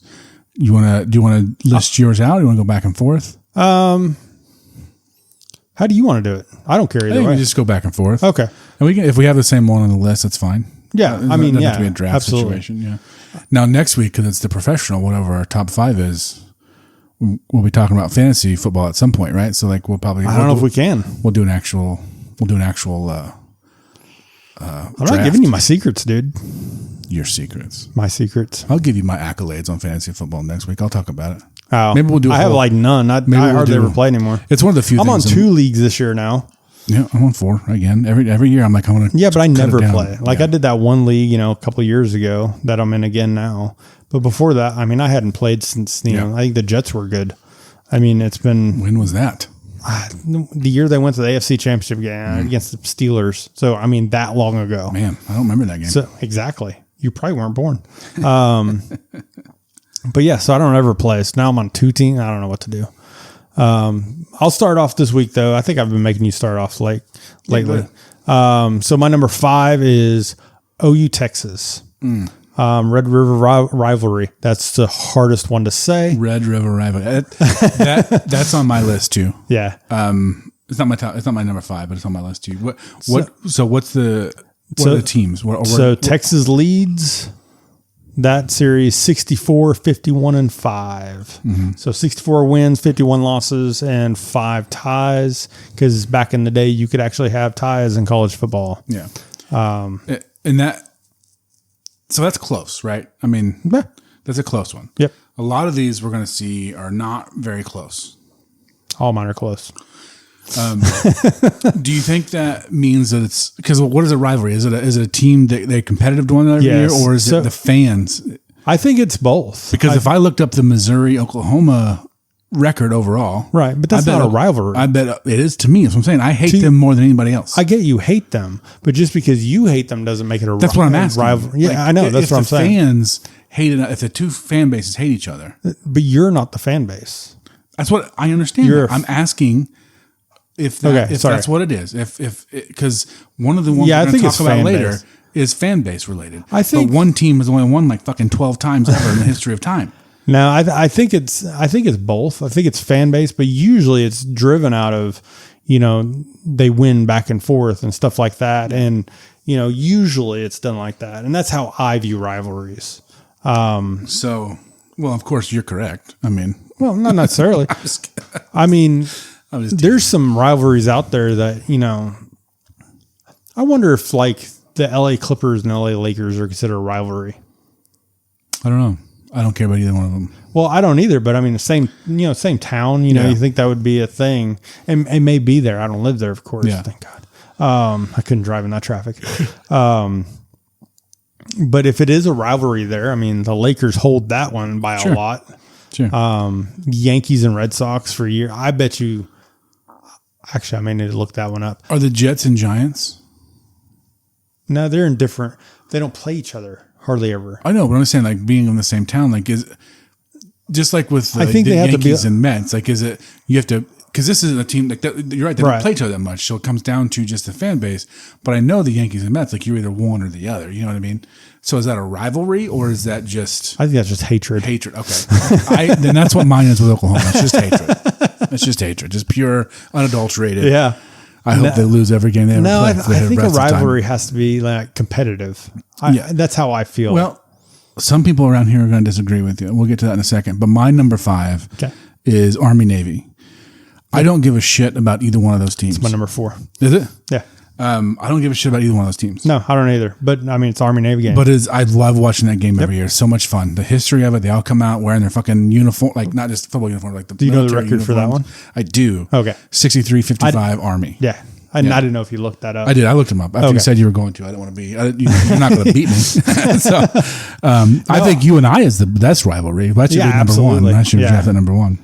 Yeah. But I mean, I'm leading that so much. It's really not a rivalry.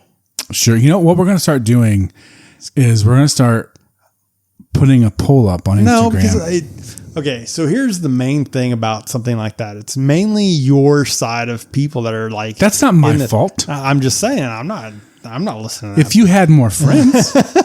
I don't. You're my only friend, you jackass. I understand it. But you think that people agree with me just because it's me, and that's not the case. It really isn't. There might be one that would do that, but for the most part, most of the people that listen would be like, no, that's dumb. Okay, what's your number 4? You said was Army-Navy? Yeah, mine's Army-Navy. So go ahead and do 55 and 7. Yeah, I didn't do the ties because I don't give a shit ties about. No, I don't think they do. Especially in a rivalry. Can you?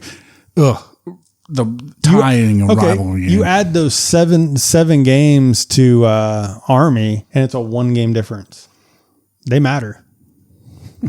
If somebody had to win the game, in Army won all those games. Well, history would tell us that Army's up 63-55 over Navy. That's what I have. Is that I do it backwards? I have Navy leads. Maybe I may have it backwards. Either way. So, I mean, that's where I think ties do matter in rivalries and it's always, it's always the fan bases being like, we shouldn't have tied. We did this happen and this shouldn't have been a tie. We should have won. And then the next person, no, we should have won because ties are even better for a rivalry. Okay, so my next pick is not a rivalry that I care about in the sense of like I want one of these teams to win. It's a rivalry I care about because it's fucking hilarious to listen to these two teams argue. I already know which one it is. It's Bedlam. Oh, no, I didn't have that one on there. Fuck that. It's Oklahoma State. And it's hilarious to watch these teams argue because, like, if 5 years ago, I would not have, this wouldn't have been my, right. But living here and listening to it, because all these Oklahoma State fans that put their little fucking fingers up in the air, like finger guns, and like, oh, this is Bedlam. Da, da, da. You've won 20 games in the history of your two teams playing. 20. Oklahoma has 91. That's not a rivalry. So that's how I feel about it. It's not a rivalry. But the fan bases think it is. So that's what I'm saying. Maybe we're wrong. I don't know. That's not a rivalry. It's called the Bedlam rivalry. Actually, it's not. It's called the Bedlam series. Yeah. It's Bedlam series. Yeah. See, even sports doesn't consider it a rivalry. But it's funny, though. Oklahoma State fans. I don't even hear Oklahoma fans talk about this one that much. They don't. They talk about Texas more than anything. I'm so fucking tired of hearing about Texas. That's my next pick, by the way. Since you picked it already, we won't go back to it, but that's my next one. But the Oklahoma State, it's funny to me because of Oklahoma State fans. It's just funny to me. Yeah. It's not a rivalry. It's a fucking finger guns in the air. It's so funny. Interstate scrimmage. Yeah. It's, man. And it's like the Harlem Globetrotters. But every once in a while, when Oklahoma State wins, it's like their championship. You know what I mean? But, I mean, to their credit, it is. Yeah. I mean, if they win that, the coach gets to keep his job. That's a big one, yeah. There's one that it was hard for me not to put on here. I hate both teams. Not because my team plays them. Yeah. I get so fucking tired of hearing about this rivalry, and I bet that's on your list. It is on my list. So I'll let you go. Well, my number 3 is, and I've watched this one since I was a kid, is Notre Dame USC. Oh, yep. That's always been a game that I've watched. The series 35, 30, and 3. Mm-hmm. So yeah, that's 35, 30. That's what you have? Yeah. I have 50, 37. I wonder where I got mine from and where you got yours. I got mine from Wikipedia, so that's probably on me. Yeah, look that up because I'm curious now which one. Okay. Notre Dame. Maybe mine was more than just football or something. Football.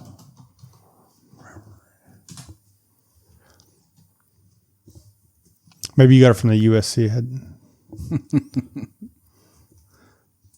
52 and 37. Is that what you said? Yep. Notre Dame, right? No. Fi- Oh, yes. Okay. Yes. Notre Dame leading. I have it written down wrong, but yes, it's Okay. 50, 37, and 5 if you're curious about the time. Yes. So, Notre Dame. and that came from the USC website. So mine was wrong. That's funny, though, that they have it different. That's so funny to me. So that's my number 2 pick. Oh, that your number 2? Yes. Oh, that's funny. So, and do you know what trophy they play for every year? No. It's the Jules Shillelagh. Oh, yes. So, growing up in Indiana was before I watched football. Yeah. My dad didn't watch football, so I never cared, right? But when I moved with my grandparents and I fell in love with football right away. My uncle loved it, and one of the teams he liked a lot was Notre Dame. Right. I always had a Notre Dame hat. I like Notre Dame. But my mom loved Notre Dame. The big, that's because she's Catholic, right? Yeah.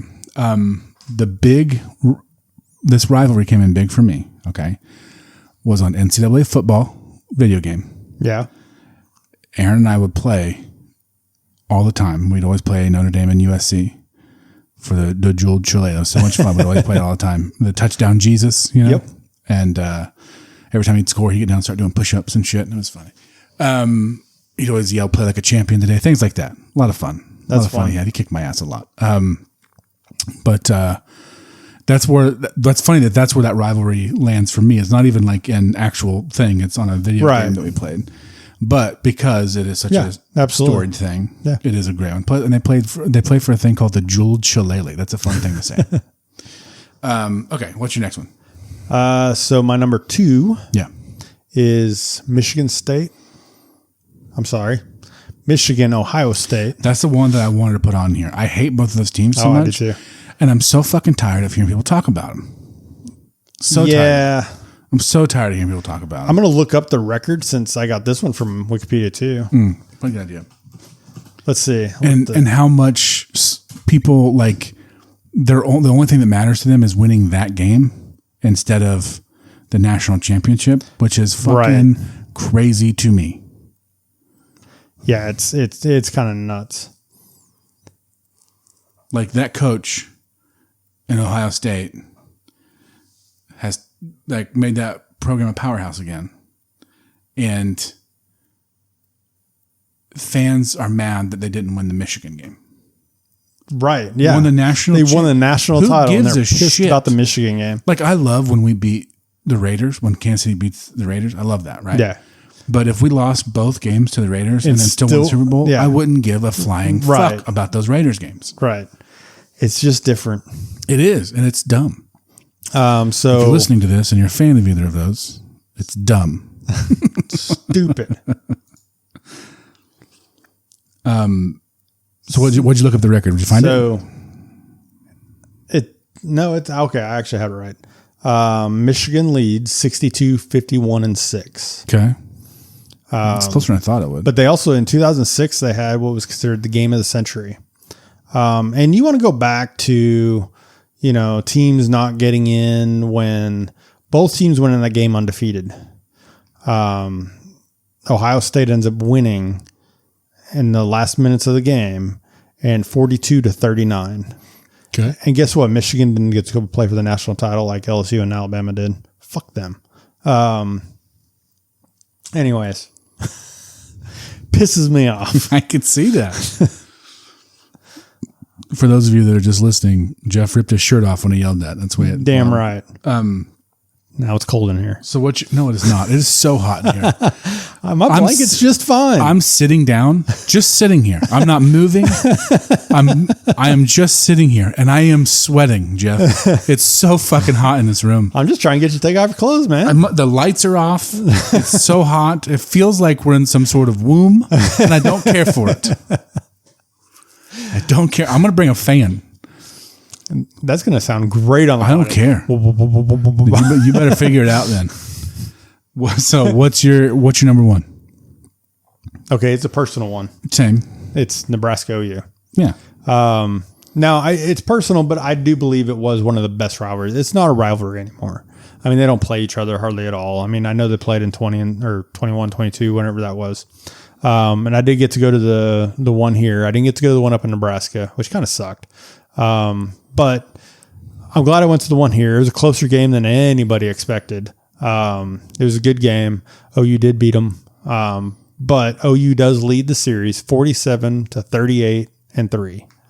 So it's still a close series. It's not bad. No, I mean, it's one of those it's one of those rivalries. Like I said, that, like I've gone to multiple games for the OU Nebraska games, and every time, like, I was sitting in Norman in a seat for season ticket holders. I got somebody's season tickets, that's here in Weatherford. He gave them to me to go watch the game, and man, the fans were awesome. They destroyed us that game. I was actually on TV on that game. I had my hands up going, what? I did that a lot during that game. Yeah. That was in 2008, I think. Yeah, I think it was 2008. And they just slaughtered us. Bo Pelini's first year. That dates it. And then that was also the night that Texas Tech knocked off Texas with the sideline catch where he tiptoed. Oh, yeah. Yeah. That happened during the game, and they put that up on the Jumbotron so people would have something to cheer about. It was so quiet because it was funny. It was just shellacking in the stadium. That's so funny. My number one is also a personal one, and I talked about it already pretty extensively. It is the border war, Missouri, Kansas. Yeah. It's the thing I grew up looking forward to the most. Now, when it comes to basketball season, not as much. Okay. It's not your favorite time of year. It's not as competitive. But those years that we would beat them in basketball was fucking phenomenal. Yeah. Oh, it was so fun. But Missouri leads 57-54. So it's a close one. That's a good one. It's always been like they'll go in stretches. You know what I mean? Yeah, and I think rivalries, even though, like I was saying, they're close and everything, they'll go stretches. Yeah. I mean, OU went stretches against Nebraska. Nebraska went stretches in the 90s against OU. I mean, poor OU during that time. And I got to watch all those games, and they were awesome. But, I mean, that was the biggest loss was, I remember what year it was. 96, 97, somewhere in that range. And they beat them 69-0. Yeah. I think. 69-3, something like that. It was bad. Yeah.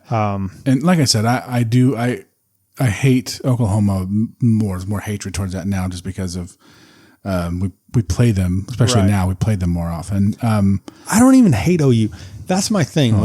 Like when I go to the games and stuff, they're fine. They're good games. The players are good. I like Venables. I think he's a good coach. I don't usually hate the team. It's the fan base. Yeah, well, they think they're the best every year. Maybe that's what my problem is. It's just the fan base. It's so unbelievable that and I lived in Norman for a while. Yeah. I got pelted with frozen oranges. I heard enough from your kid, the delusions of grandeur. Right. Yeah. Like as a Missouri fan, you're never going to be like, hey man, you're never going to hear me say, hey man, we might win the national championship this year. Right. That's never going to come out of my mouth.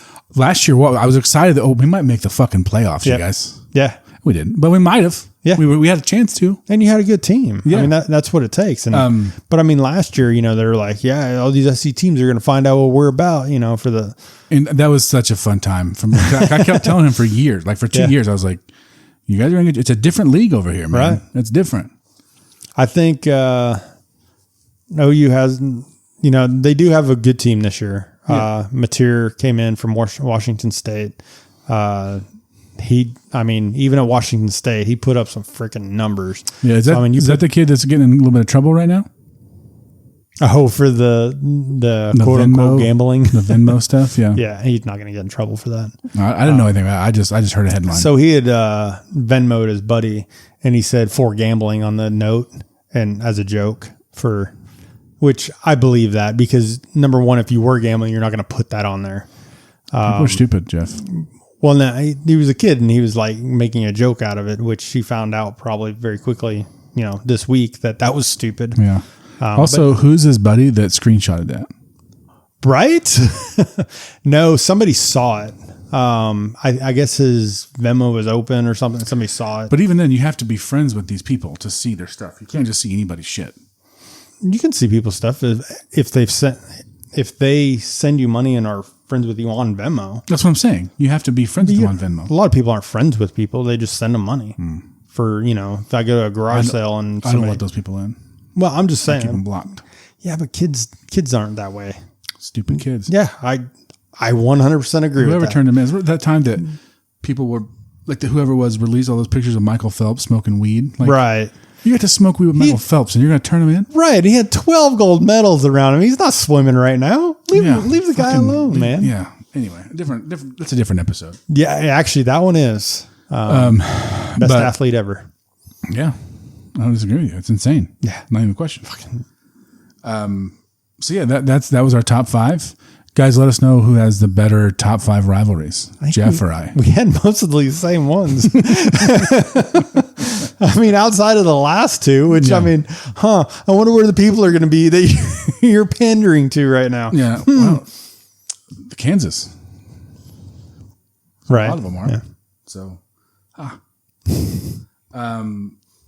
anyway, I think that's all I wanted to, are you ready to land this plane? Yeah. Yeah, absolutely, man. Before we do, if you haven't seen it already, look on our Instagram. There's a post about the t-shirts we have on sale. Yeah. You can pre-order Gator Gang t-shirts to support the Well You're Wrong podcast. It also supports a family member in her t-shirt business. She's making them for us at Home Crafts KC, I think is her Instagram handle. You should check that out too. She makes a lot of stuff, not just t-shirts for us, but mainly look at the t-shirts for us. And she's pretty awesome in all the stuff she does. Yeah, she does great work. But yeah, check that out. You can pre-order it. If you go to our Instagram, go to our link tree. It's on there. And also the beer fund. If you want to donate to the beer fund, tell us what beer you want us to drink. Throw us some money. We'll go grab it and give you a shout out on the episode. Beer costs about $1,000 now. Yes. Just in case you're wondering. Our ad revenue is coming in, so we're doing pretty good. Yeah. I think we have 1 cent in our account as of right now for that revenue. Gonna put that on the ponies and double it. So thank you guys so much for not listening apparently to those fucking ads that play. Don't skip them. Listen to them. I don't care what they're for. Listen to them. Be sure to follow us on social media and wherever you listen to podcasts. We are at Well You're Wrong Pod on Instagram, sowrongpod@gmail.com, at Well You're Wrong on Venmo. That's a lot of stuff. It is. We have, dude. I've been hard to work. I have nothing else. I have nothing else to do. See, you haven't just been watching movies and laying down. You've been doing shit. I've been hard designing t-shirts and putting forms together. And thanks, man. As always, I want to shout out my favorite listener. Thank you for listening. I love you. But I also, before you give yours, I have another one that I want to shout out. A very special listener, a young lady named Charlie, who just discovered our podcast. And that's awesome. She listened to the episode where we were talking about. I was making fun of you for when you mentioned how good birds are for the economy. Oh yeah, yeah. And she really loved. They're horrible for the economy. Yeah, she really loved the description of a bird in a suit carrying a briefcase. So thank you for listening. We appreciate you. All right, and I want to say I love you to my wife, who allows me to do this, once a week, and lets Josh come over and we sit in here and roast. Yeah, that's the. She lets me come in the house, and that's really that deserves the key. Thanks enough. He has to come in the door that's right beside the one that comes. Yeah, I don't get to go to the rest of the house. Yeah, he's like not rubbed allowed off throughout it, but it's rubbed off. No, thank you to everybody that listens. We really do appreciate you. And next week, usually I try to say something funny, like tune in next week where Jeff tries to argue. I'm just going to tell you right now. Next week we're going to talk about the NFL. And I'm already gearing up because that's when Jeff and I start fighting. We might have to do it from separate locations. It's gonna get rough in here. So make sure you guys are in here for that too. Go Eagles. God damn it, Jeff. Bye, everyone.